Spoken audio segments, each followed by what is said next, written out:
ನಿಮ್ಮ favourite serials ಈಗ ಟಿವಿಗಿಂತ ಮುಂಚೆ ಸನ್ ನೆಕ್ಸ್ಟ್ ಆಪ್ ನಲ್ಲಿ ಜಾಲಿಯಾಗಿ ಎಲ್ಲರಿಗಿಂತ ಮುಂಚೆ ನೋಡಿ. ಈಗಲೇ ಸನ್ ನೆಕ್ಸ್ಟ್ ಆಪ್ ಡೌನ್ಲೋಡ್ ಮಾಡಿ ಮತ್ತು ಸಬ್ಸ್ಕ್ರೈಬ್ ಮಾಡ್ಕೊಳ್ಳಿ. ರಾಜೇಶ್ ಆಕ್ಸಿಡೆಂಟ್ ವಿಚಾರವಾಗಿ ಫಾಲೋ ಅಪ್ ಮಾಡ್ತಾ ಇದ್ದಂತ ನೀನು ದಿಢೀರಂತ ಈ ಹೆಜ್ಜೆ ಇಡೋದಕ್ಕೆ ಕಾರಣ ಏನು? ಕಾರಣ ನಮ್ಮಮ್ಮ ಹೇಳಿದ ಮಾತು ಸರ್. ನಿನಗೆ ಆಕ್ಸಿಡೆಂಟ್ ಮಾಡಿಸ್ದವ್ರೆ ನಿಮ್ ತಂದೆ ಆಕ್ಸಿಡೆಂಟ್ಗೂ ಕಾರಣ ಅಂತ ಅವರು ಸ್ಟ್ರಾಂಗ್ ಆಗಿ ಹೇಳಿದ್ರು. ದಾರಿ ಕಾಣದೆ ನಿಂತಿದ್ ನನಗೆ ಅದೊಂದು ದಾರಿ ಆಯ್ತು. ಅದು ಅಲ್ದೆ ನನಗ್ ಗೊತ್ತಿರೋ ಪ್ರಬಲ ಇವ್ರೊಬ್ರೆ. ಆದ್ರೆ ರೌಡಿಗಳು ಈ ಪ್ರಬಲ ಅಲ್ಲ ಇನ್ನೊಬ್ಬ ಪ್ರಬಲ ಅಂತ ಮಾತನ್ನ ತಿರ್ಗ್ಸಿದ್ರು. ಆಗ ಡೌಟ್ ಬಂದು ನಾನ್ ಕಂಪ್ಲೇಂಟ್ ಕೊಟ್ಟಿದ್ದು. ಬರೀ ಅಷ್ಟೇ ಅಲ್ಲ, ಇನ್ನೂ ಏನೋ ದೊಡ್ಡ ಕತೆ ಇದೆ ಅಂತ ನನಗನ್ನಿಸ್ತಾ ಇದೆ. ಕಾವೇರಿ ಅಷ್ಟೆಲ್ಲ ಮಾತಾಡ್ತಿದ್ರು, ನಿಮ್ಮ ಅಕ್ಕ ಏನು ಮಾತಾಡದೆ ಸೈಲೆಂಟ್ ಆಗಿದ್ದಾರೆ ಅಂದ್ರೆ ನನಗೆ ಡೌಟ್ ಬರ್ತಾ ಇದೆ. ಹೌದು, ಲಾಸ್ಟ್ ಟೈಮು ಪೊಲೀಸರು ಬಂದು ಭಾವನ್ ಕರ್ಕೊಂಡು ಹೋಗಿ ಆಮೇಲೆ ಮನೆಗೆ ವಾಪಸ್ ಕರ್ಕೊಂಡು ಬಂದ್ಮೇಲೆ ಅಕ್ಕ ಅಪ್ಪನ ಮುಂದೆ ಎಷ್ಟೆಲ್ಲ ರಂಪಾಟ ಮಾಡಿದ್ಲು.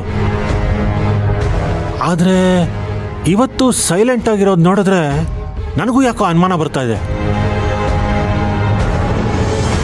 ನನಗೂ ಆಶ್ಚರ್ಯ ಆಗ್ತಾ ಇತ್ತು ಕಾವೇರಿ. ನಿನ್ನ ನಡೆ ನುಡಿ ನೋಡಿ ನಿಜವಾಗ್ಲೂ ಆಶ್ಚರ್ಯ ಆಗ್ತಾ ಇತ್ತು. ಮನೇಲಿ ವಿಷಯ ಹೇಳ್ಬಾರ್ದು ಅಂತ ಹೇಳಿ ನಿನಗೆ ಹೇಗೆ ಬೇಕೋ ಹಾಗೆ ಬದಲಾಯಿಸಿ ಹೇಳ್ದೆ. ನನ್ನ ಬಾಯಿನ ಮುಚ್ಚಿಸ್ದೆ ಅಲ್ವಾ? ಇವತ್ತು ನೀನು ಒಳ್ಳೆಯವಳಾಗಿ ನಿಂತಿರಬಹುದು, ಆದ್ರೆ ಆ ನಿನ್ನ ಒಳ್ಳೆತನ ನಿನ್ನ ಪಾಲಿಗೆ ವಿಷವಾಗಿ ಬದಲಾಗಿ ಎಲ್ರಿಗೂ ನೀನೊಂದು ವಿಷ ಅಂತ ಅರ್ಥ ಆಗಿ ನಿನ್ನನ್ನ ಮನೆಯಿಂದ ಆಚೆ ಹಾಕೋ ಹಾಗೆ ಮಾಡಲಿಲ್ಲ ಅಂದ್ರೆ ನನ್ನ ಹೆಸರು ಕಾತ್ಯಾಯಿನಿನೇ ಅಲ್ಲ. ವಿಷಾನೇ ನುಂಗಿದ್ರು ಶಿವ ಅವನು ಎಲ್ರಿಗೂ ಒಳ್ಳೆದನ್ನೇ ಬಯಸ್ದ. ನೀನು ಹಾಗೆ ಕಾವೇರಿ, ಎಷ್ಟೇ ಕಷ್ಟಗಳನ್ನ ಅನುಭವಿಸಿದ್ರು ಎಲ್ರಿಗೂ ಒಳ್ಳೆದನ್ನೇ ಬಯಸ್ತೀಯ. ಆದ್ರೆ ಆ ಕಟುಕರು ನನ್ನ ಮನೇಲೇ ಇದ್ರು ಅನ್ನೋದನ್ನ ನಾನು ಯಾವತ್ತೂ ಗಮನಿಸ್ಲಿಲ್ಲ. ಇಲ್ಲಾಗ್ತಿರೋದನ್ನೆಲ್ಲ ನೋಡ್ತಿದ್ರೆ ನನ್ನ ಮನ್ಸಿಗೆ ತುಂಬಾ ದುಃಖ ಆಗ್ತಿದೆ ಕಾವೇರಿ. ಸರ್, ದಯವಿಟ್ಟು ನೀವು ಈಗಲೇ ಅವರೇ ಅಪ್ಪನ ಆಕ್ಸಿಡೆಂಟ್ ಮಾಡಿಸಿ ಕೊಲ್ಸಿದ್ದು ಅಥವಾ ನನಗೆ ಆಕ್ಸಿಡೆಂಟ್ ಮಾಡಿಸಿದ್ದು ಅಂತ ಡಿಸೈಡ್ ಆಗಕ್ಕೆ ಹೋಗ್ಬೇಡಿ. ಪೊಲೀಸ್ ಇನ್ಸ್ಪೆಕ್ಟರು ಒಂದು ಮಾತು ಹೇಳಿದ್ರು, ಅನುಮಾನ ಅನ್ನೋದೇ ಅಪರಾಧಿನ ಹಿಡಿಯೋದಿಕ್ಕೆ ಇರೋ ಒಂದೇ ಒಂದು ದಾರಿ ಅಂತ. ಅದಕ್ಕೆ ಪೊಲೀಸರು ಎಲ್ರನ್ನೂ ಅನುಮಾನ ದೃಷ್ಟಿಯಿಂದಾನೇ ನೋಡ್ತಾರೆ. ನಾನು ಕೂಡ ಅವ್ರನ್ನ ಅನುಮಾನ ದೃಷ್ಟಿಯಿಂದಾನೇ ನೋಡ್ತಾ ಇದ್ದೀನಿ.